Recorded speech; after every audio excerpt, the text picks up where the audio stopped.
हरियाणा और यूपी की तरफ से अब पराली जो आती है उससे भी काफ़ी ज़्यादा अब पॉल्यूशन बढ़ता है। तो पराली किसान को चलाना मजबूरी है, वो भी चाहता नहीं। मशीन माड़ा किसान ले ही नहीं सकता जिन्नियां वो महंगियां। Equality index is crossing 400. It means that once we step out, we are in fact stepping into a gas chamber. बहुत ज़्यादा खराब है। खांसी जुकाम, सीने में दर्द सा महसूस होता है, सांस लेने में थोड़ी तकलीफ होती है, आँखों में जलन बहुत ज़्यादा हो रही है। I find it so difficult to breathe living in Delhi.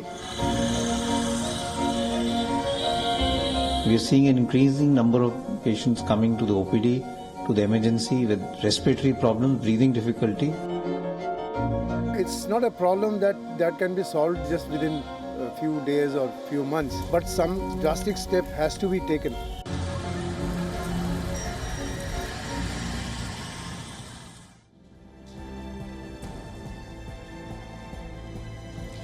Hello and welcome to Inside South Asia with me, Bhairavi Singh, bringing you this edition of the show from WION's headquarters in New Delhi. It's air pollution season in the Indian capital again. Like every year, the city turns into a gas chamber. And as the political blame game rages on, the common man is suffering.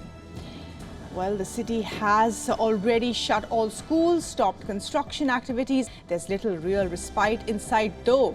Come Diwali, on the 12th of November, the firecracker pollution is set to choke Delhi harder. Also on the show tonight, let's take a look.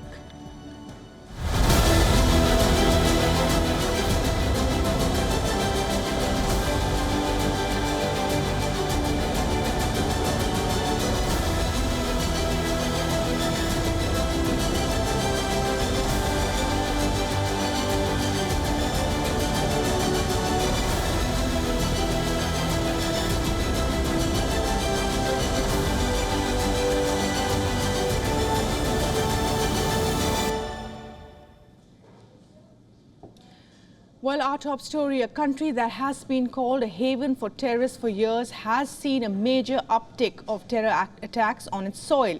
Last week saw a vicious attack on the Pakistani Air Force base in the Punjab province, highlighting major security lapses. But it's not just one attack. August alone saw 99 terror-related incidents reported across the country, primarily linked to the Tehreek-e-Taliban Pakistan, a banned group ideologically aligned with the Afghan Taliban. Here's more.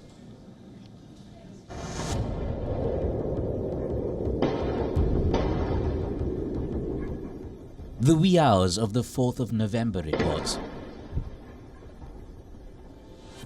9 terrorists armed to the teeth climb a ladder to jump over the boundary wall of one of Pakistan's most important Air Force bases, Miawali in the Punjab province. The base is home to Pakistan's combat training, fighter conversion and operation conversion units. Miawali is the forward base for the F-7P fighter jet and the Hongru GL-8 trainer craft from China. Pakistan claims all 9 were neutralized in time. Satellite pictures show up the real extent of the damage: parked planes and a building damaged. Given that 6 heavily armed terrorists were inside the base for several hours before being killed, the claim that there was little damage done seems a cover-up at best. Despite the military being in heavy denial mode, big security lapses glare. I am not saying that there is no security lapse. Obviously, even if they were defunct aircraft and them to damage, that means they have passed through that security protocol or barrier that shouldn't have been crossed. So there is obviously a reason for soul searching for the armed forces, for those who are in charge of defending that base. However, the terrorists, what I'm trying to say is the terrorists were not able to go into the inner perimeter. They were able only to cause damage to these defunct aircraft. Had they been able to go inside, then there would have been more damage. The Miawali attack came a day after terrorists killed 14 Pak army men in Gwadar in Balochistan, another rising terror hotbed. 2 vehicles carrying them were ambushed. A report says there have been 422 terror attacks in Pakistan this year that killed at least 1,200 people. 439 of them were from the security forces. On the 10th of October, terrorists attacked the Hatala police station in Dera Ismail Khan with hand grenades. A policeman was killed, many were injured. On September 7th, TTP attacked 5 military checkposts from Afghan territory. 4 soldiers were killed. In August, 10 Pakistani soldiers were killed in a suicide attack at Bannu in Khyber Pakhtunkhwa. 12 army soldiers were killed at a military base in Balochistan in July. Pakistan's newest terror outfit, the Tehreek-e-Jihad Pakistan, has been behind many of these attacks. The TJP came out of the Tehreek-e-Taliban Pakistan (TTP) that has threads to the Al-Qaeda and the Taliban. Pakistan-Afghanistan political tensions spilling over into terror gains ground. चाहे उनका किरदार बुरा था, अच्छा था, it is internal Afghan problem, not our problem. ये हमारा मसला नहीं है. यहाँ रहने की इजाज़त हम उन्हें कतई नहीं दे रहे, चाहे वो 25,000 हैं या 2.5 लाख हैं. जाना है उन्होंने.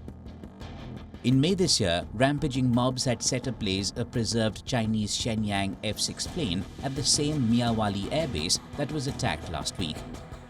The burning had come as a big embarrassment for Pakistan. The phenomenon of repeated terror attacks and efforts to suppress lapses around them, leaving Pakistan red-faced, is a story that goes on and on. And well, one of the major fallouts of the uptick in terror incidents has been a war of words between the Taliban government in Afghanistan and the caretaker Pakistani government. Pakistan has repatriated over 1 million undocumented Afghan refugees back to Afghanistan, which has now snowballed into a massive protest in Pakistan's Balochistan province near the Pakistan-Afghanistan border. Islamabad has decided to restrict border crossings for those having no visas and no passports under the new law.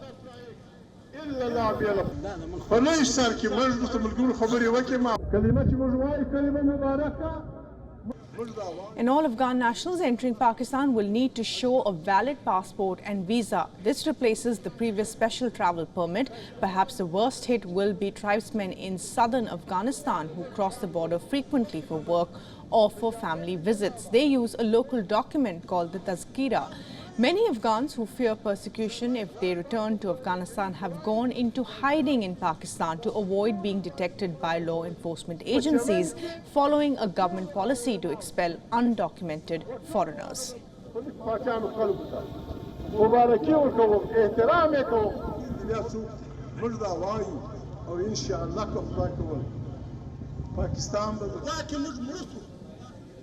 And now we take a closer look at the Pakistan-Afghan border, where immigrants who fled Pakistan to avoid arrest and deportation are sleeping out in the open without proper shelter, food, drinking water and washrooms. This is their plight.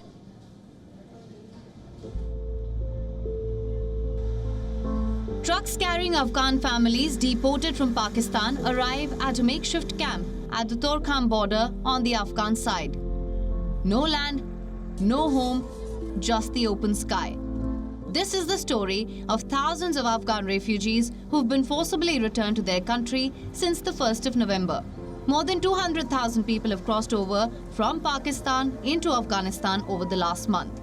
An ultimatum was given on the 3rd of October to the 1.7 million Afghans who are living illegally in Pakistan.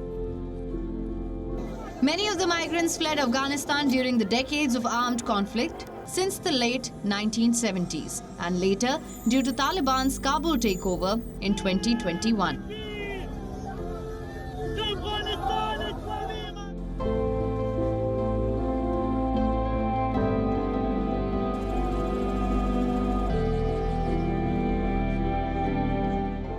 Back to the present, these refugees' situation is becoming precarious by the day.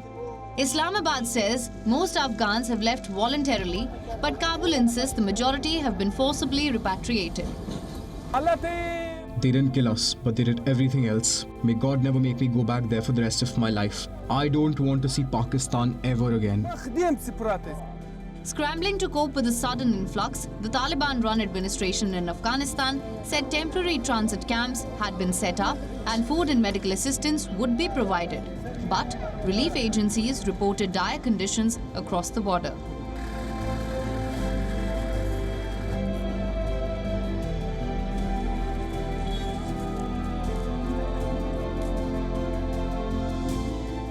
The next challenge is even bigger, bracing for a bitter winter ahead.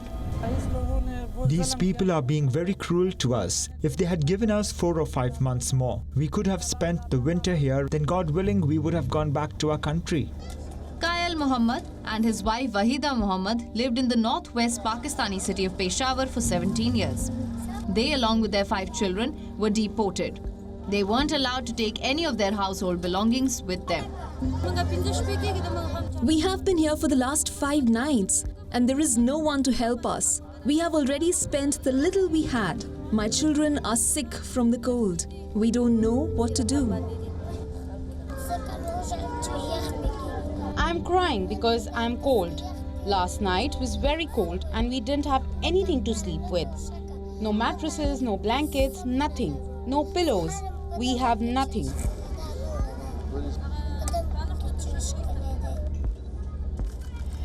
After the deadline ended, Pakistan has started a fierce crackdown. Visuals here of bulldozers at work at an Afghan colony on the outskirts of the capital Islamabad as hundreds of erstwhile residents look on in despair. Officials have started search and cordon operations in areas where Afghans have been residing. The mission is expelling all undocumented foreigners from the country.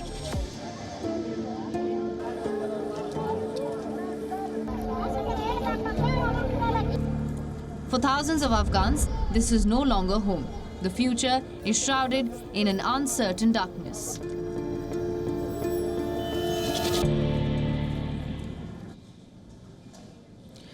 Well, a long-standing and close neighbor, Bhutan, is redefining its relationship with 2 of its biggest neighbors in South Asia, India and China. The Bhutanese king is in India this week on an 8-day-long tour. It's a careful balancing act just weeks after China and Bhutan held the 25th round of boundary talks in Beijing, raising concerns for India in the region.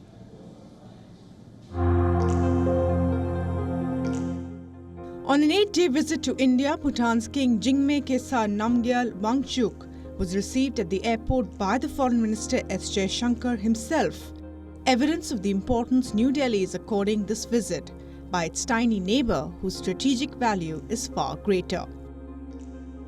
The visit comes just weeks after Bhutan signed a boundary delimitation agreement with China, freeing nerves in New Delhi that has been caught in a border demarcation crisis with China in Doklam, a tri-junction between India's Sikkim, Bhutan and China's Tibet Autonomous Region.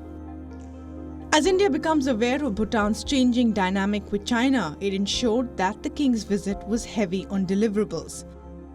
The 2 sides discussed new routes for regional connectivity, upgrading of border and immigration posts and Bhutan's plans for a smart city at Gelipu between the border of Assam and Bhutan.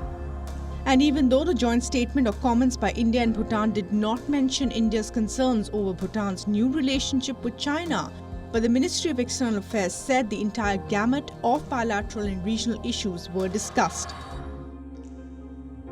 Apart from a decision to go ahead with the final survey for the 58-kilometer cross-border rail link between Gelipu and Kokrajhar in Assam to be built by India, the 2 sides agreed to explore a second rail link between Samtse in Bhutan and Banarhat in West Bengal. Not just visits to Guwahati and Delhi, King Jingme also headed to Mumbai to meet heads of several top business houses with plans to explore investment and collaboration in Bhutan's infrastructure. Tweeting about his meeting with the Bhutanese king, the Indian billionaire, businessman and chairman of the Adani Group, Gautam Adani, said the group was excited to explore opportunities for green development in Bhutan.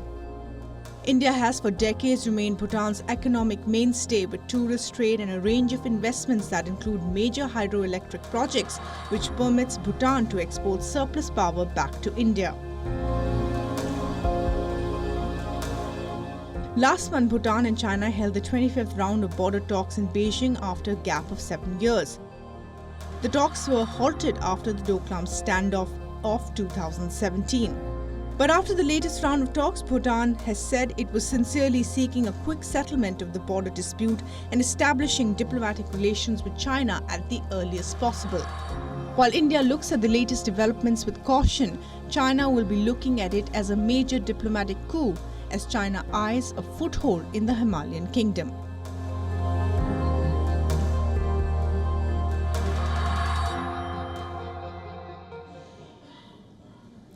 And while Nepal was hit by 2 earthquakes in 3 days, the first one killed 150 people, ringing alarm bells for South Asia that has seen a rise in the frequency of earthquakes. The region sits on the earthquake-prone tectonic plates. Scientists worry that this could trigger a Himalayan quake in the future.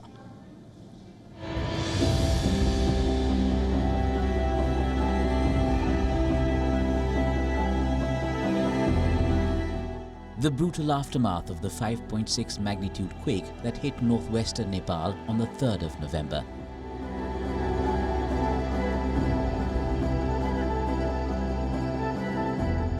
It was the bigger of several smaller ones that have hit Nepal in recent weeks.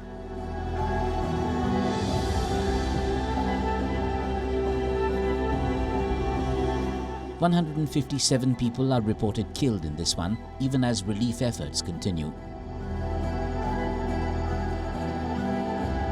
And a wave of fear of more to come is for real.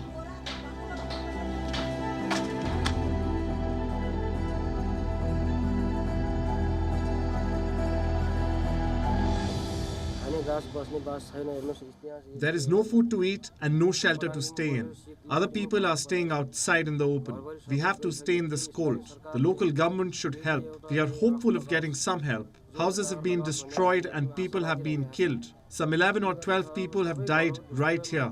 We have already cremated the bodies. We should have our own houses and shelters. The government should help us, as our own houses and everything has been lost."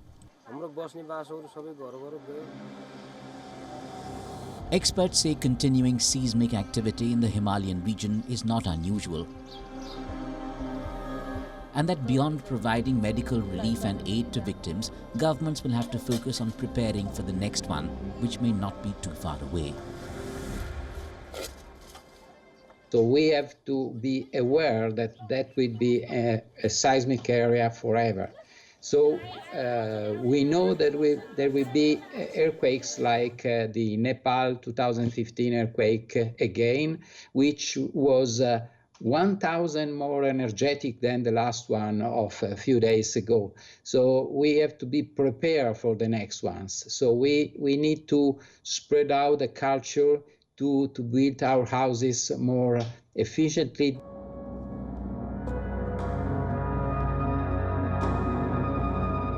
Go back a month and Afghanistan has an uglier story to tell. A 6.3 magnitude horror hit western Afghanistan on the 15th of October. Days after multiple quakes of similar strength killed at least 1,300 people in the same area, Herat. Entire villages have been reduced to rubble, and the reasons are visible.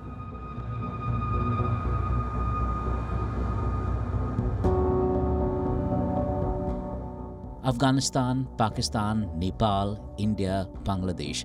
This map depicts an earthquake catalogue of South Asia. The Hindu Kush in Afghanistan, the entire Himalayan belt, and eastwards are meeting points of tectonic plates that can potentially shift without warning. The entire Indian plate is moving relative northeastward relative at a speed of about 4 centimeters per year. Most of this contraction is distributed all around the northern rim of India, the India plate. So that's the reason why we have so many distributed earthquakes. There may be a period in which the energy is released more frequently. Earthquakes, we know that do not occur regularly, but they occur quite randomly. Indian capital New Delhi too is a high-danger earthquake-prone zone. The warnings and the threat are loud and clear. Earthquakes don't kill, it's crumbling buildings that they cause which do, so goes the saying. Experts say among the biggest challenges for South Asia ahead will be shifting to earthquake-resistant housing, the way Japan and other nations have done.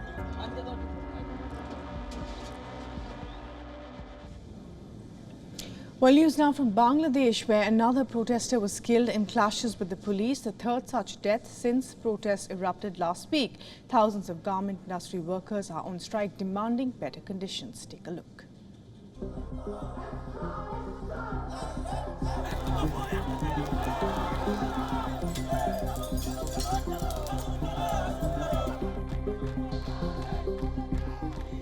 Widespread protests and violence. Bangladesh has been on the boil for weeks. Millions of garment industry workers in the country are on strike. They have just one demand, a pay hike. They want their wages tripled. Their existing pay starts at 8,300 taka or just $75. The 4 million workers, mostly women, are demanding no less than 25,000 taka or $226. Employers earlier offered a 25% hike, which unions rejected. The government intervened and proposed a hike of 56.25%. The unions were quick to reject that as well. The minimum wage is fixed by a state-appointed board. That includes representatives from the manufacturers, unions and wage experts. They didn't consider it today. Instead, they fixed it at $113, which is half of what we wanted. We reiterate our demand to consider our proposal. It's not a request. The garment industry is the backbone of Bangladesh's economy. The country's 3,500 garment factories account for around 85% of its $55 billion annual exports. Overall, the industry accounts for 9.7% of Bangladesh's GDP. Bangladesh supplies garments to many of the world's top fashion brands, including Levi's, Zara and H&M. Bangladesh is a dominant global player as well. In the fiscal year 2021-22, Bangladesh exported garments worth $42 billion, making it the second largest apparel exporter in the world. The United States is the largest export destination for Bangladeshi garments, accounting for around 21.50% of total exports, followed by the European Union, UK and Canada. There is no comment from top brands so far on the striking workers, despite the fact that they source tens of billions of dollars of clothing from Bangladesh. In this fight, it seems the country's 4 million garment industry workers are on their own. Bureau Report, WION World is One.